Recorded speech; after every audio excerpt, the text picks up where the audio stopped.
तो कुदरत की बात या उसका आशीर्वाद जिसको हम जब पढ़ते हैं अक्षरमाला तो पहला श्लोक क्या आता है, और सीमत शक्ति मेरी वर्णन करे कैसे हो। उसकी शक्तियां इतनी अजीम है, उसकी शक्तियां इतनी व्यापक है, एक तो ना मैं उसे कह सकता हूं और ना मेरी झोली इतनी बड़ी है कि वो अगर देखते देनी शुरू करें तो मेरी झोली में आ जाए, इसके आशीर्वाद भी नहीं। और तभी परमेश्वर खुद ही लिखते हैं, उन्होंने खुद ही कहा है कि अगर तुम्हारा पुरुषार्थ ज्यादा हो जाए, तुम ज्यादा भले काम करो दुनिया में, मगर जीवन छोटा हो जाए तो उस पुरुषार्थ का फल अगले जीवन में मिलेगा। परमेश्वर लिखते हैं योग क्षेत्र में कि पुरुषार्थ करो इतना कि अगले जीवन में उसका असर। तो मैंने जो बात कही थी, लाभ कह रहा था कि जन्म और मृत्यु भले हमारे हाथ में नहीं है, मगर ईश्वर ने जीवन हमारे हाथ में दिया।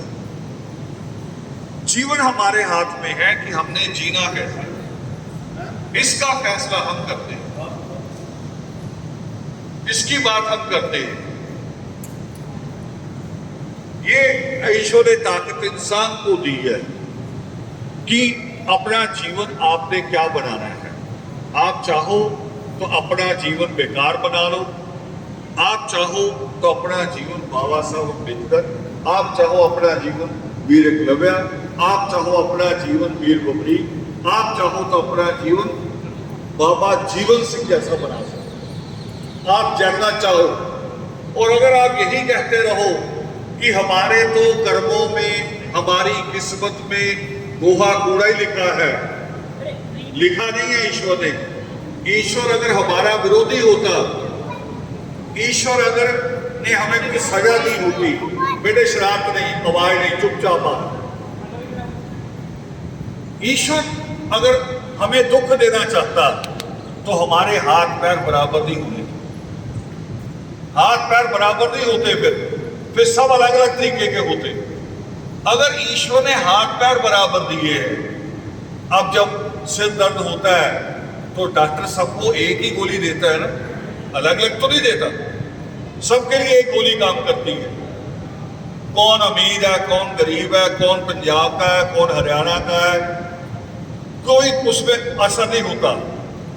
बीमारी के हिसाब से गोली, अगर डॉक्टर एक से इलाज करता है, उस ईश्वर ने तो पहले ही साबित कर दिया, हम सबको दो ही आंख दी, दो ही हाथ दिए, बल्कि इस हाथ में कभी कभी किसी की उंगली फालतू आ जाती है, वो काम आती है, वो काम नहीं आती, अड़चन होती है, दुखदाई होती है, कभी कभी कहीं और ही फंस जाती है। तो ईश्वर ने सबके ऊपर बराबर कृपा की है। तो ईश्वर कहते हैं कि जब जन्म तुम्हें बराबर दिया है तो फिर जीवन तुम जैसा चाहो वैसा बनाओ। हम जहां दरबार में बैठे हैं आज परमेश्वर के, सृष्टिकर्ता वाल्मीकि दयावान के, उनकी शिक्षाएं ही यही है कि तुम जो चाहो अपने जीवन में वो बन सकते हो, जो चाहो।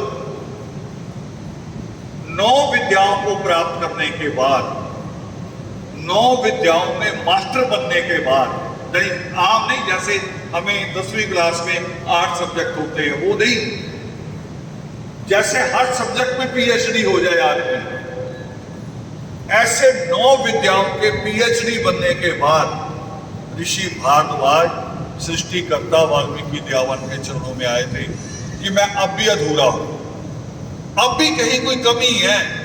दुनिया मुझे कहती है कि तुम शिक्षा शास्त्री हो, दुनिया मुझे कहती है कि तुम आयुर्वेद के ज्ञाता हो, दुनिया मुझे कहती है कि तुम व्याकरण के ज्ञाता हो, मगर मुझे लगता है कि मैं अभी कुछ भी नहीं जानता।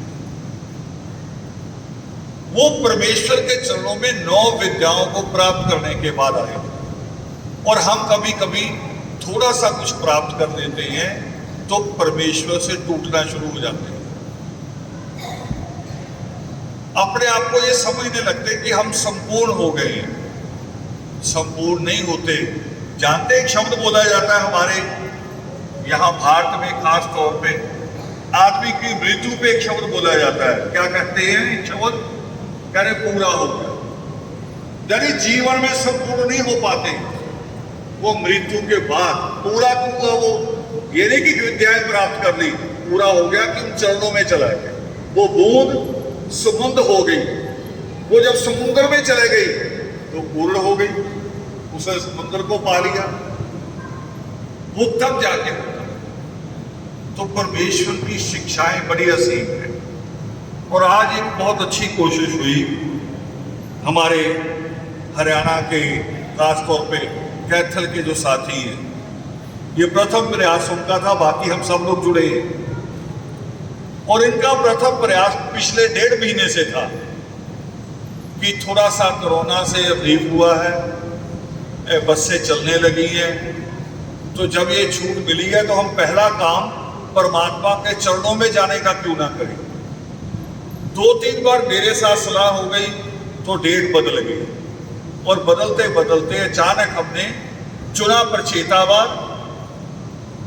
चेतावार कि लोग आसानी से आ जाएं, छुट्टी का दिन हो। और निकला कौन सा दिन? निकला शिक्षक दिवस।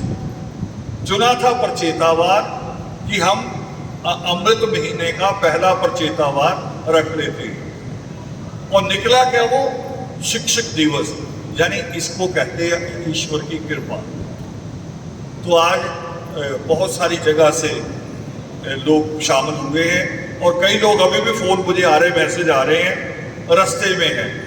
मगर टाइम हमने कहा था 8 साढ़े 8 बजे का, और हम फिर भी लेट हम शुरू कर रहे हैं, और 9:15 हो रहे मेरे पास।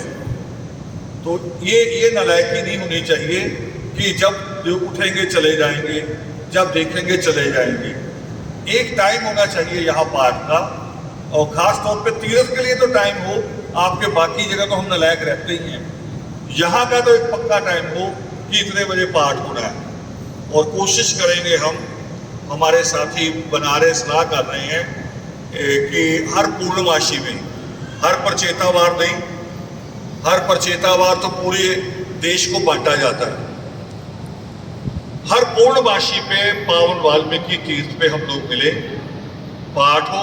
ये जरूरी नहीं है कि आप सबने आना ही आना हर महीने किराया नहीं इकट्ठा होता। कभी आ गए, कभी तीसरी पूर्णमासी पे आ गए, कभी चौथी पे आ गए, या साल में 2 बार भी आ जाओ तो भी कोई बात नहीं। ये नहीं कि परेशान होके आना है कि हर महीने जाना ही जाना है, नहीं, किराया निकालना ही निकालना। आपका पहला पैसा आपके बच्चों की शिक्षा के लिए है। आज कौन सा दिवस है? शिक्षक दिवस। वो परमेश्वर जिनके हाथ में कलम है। तो आज आपका पहला प्रयास ये होना चाहिए कि आपके पैसे का पहला अधिकार आपके बच्चों की शिक्षा का है।